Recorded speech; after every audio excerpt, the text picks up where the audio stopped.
चाहिँ आउँछ के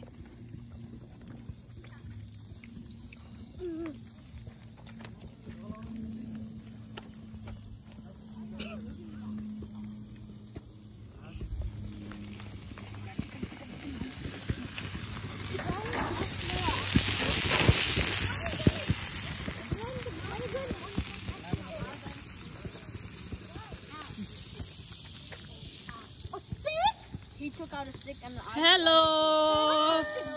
हेलो कस्तो लागिरहेको छ सबैजनालाई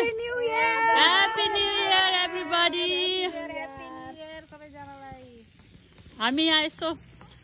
यो टेन्ट लगाएर क्याम्पिङ गर्न आएका छौँ हाम्रो दाइले के बनाइराख्नु चिकन तातो बार्बिक्यू चिकन गरिराख्नु भएको ग्रिल हो कि बार्बिक्यू के भन्छ त्यता टेन्ट लगाउने कार्यक्रम सकियो